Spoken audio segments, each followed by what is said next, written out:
And so the courier who had cheated death in the cemetery outside Goodsprings cheated death once again, and the Mojave wasteland was forever changed.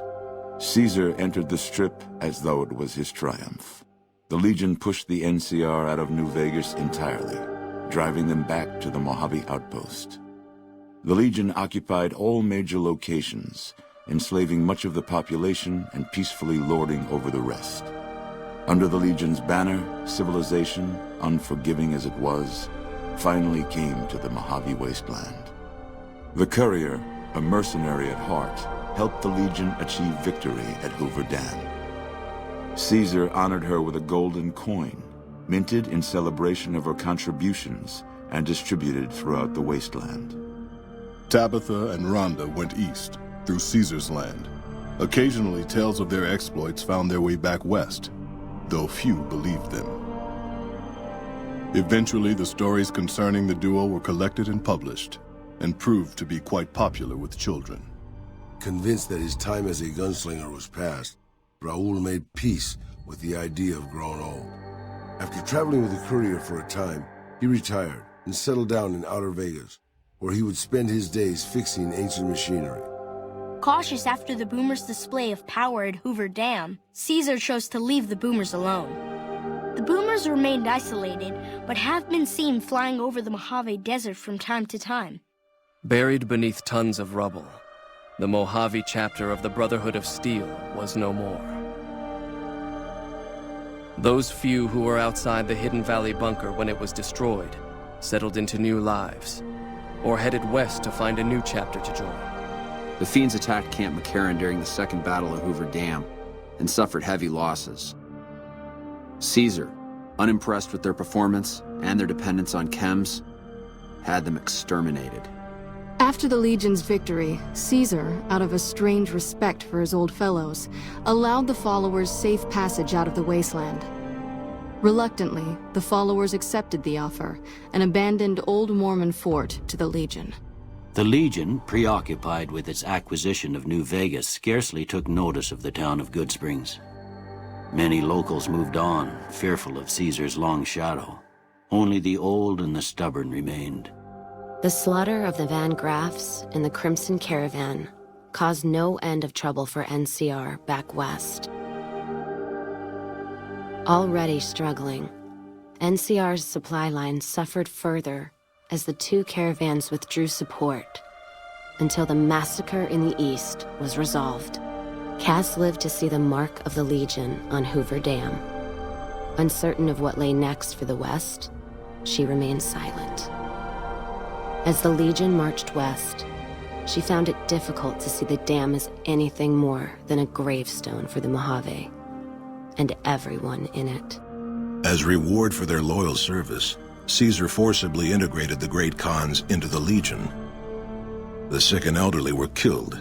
The women sold as wives to ranking officers, and the tribe's identity was annihilated. Though many Great Khans mourned the death of their tribe, many more were ultimately satisfied with their revenge against NCR. It took more time than anticipated for a cure for the Nightkin schizophrenia to be found, but in the end, it was beneficial to Jacobstown. The presence of the Nightkin leader, Keen, persuaded Nightkin from across the wasteland to make the journey to the town. Jacobstown prospered, becoming known as a fair, if somewhat intimidating, place for a trader to do business. Lily continued to take her medicine at half doses, and although she remembered her grandchildren, her mind remained muddled and confused. Eventually, she parted ways with the courier and traveled west, seeking the remnants of her past. Impressed with the King's continued attacks upon NCR citizens and soldiers, the Legion offered them the option of being assimilated into the Legion. The Kings refused and briefly became slaves in the Legion, but after a failed escape attempt, they were all put to death. With the transplant of Lupus' brain, Rex gained all of the donor's experiences traveling with the Legion. These melded well with his own memories of the Legion, and his new mind quickly adjusted to the myriad memories. During the Legion's attack on Novak, Bright followers returning from their long pilgrimage assisted in its evacuation. Though Novak eventually fell to the Legion, many citizens of Novak were able to escape, alive and intact. Most powder gangers at the correctional facility fled into the wasteland rather than face the advancing forces of the Legion. Those brave or foolish to remain were killed or crucified by the merciless legionaries. With Cook dead, the powder gangers at Vault 19 fell apart.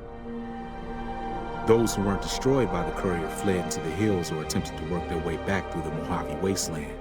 Few survived. Despite NCR's pledge to support Primm, they abandoned the town after their loss to Caesar.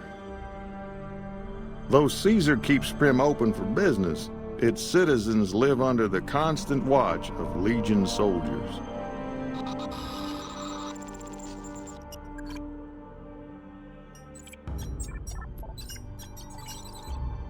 During the attack on Hoover Dam, Chief Hanlon and his rangers threw themselves into the path of the Legion assault, dying to the last man and woman. In the aftermath that followed in the NCR, bitter citizens and opportunistic senators were quick to denounce President Kimball and General Oliver. Hanlon and his fallen rangers were revered for their bravery and sacrifice. Merciless in their assault on the NCR, the remnants struck fear into the hearts of even the Centurions at Hoover Dam. Well aware of the full extent of their power, Caesar commanded his troops to not pursue them. And so the Courier's road came to an end, for now. In the new world of the Mojave Wasteland, fighting continued, blood was spilled, and many lived and died just as they had in the old world. Because war never changes.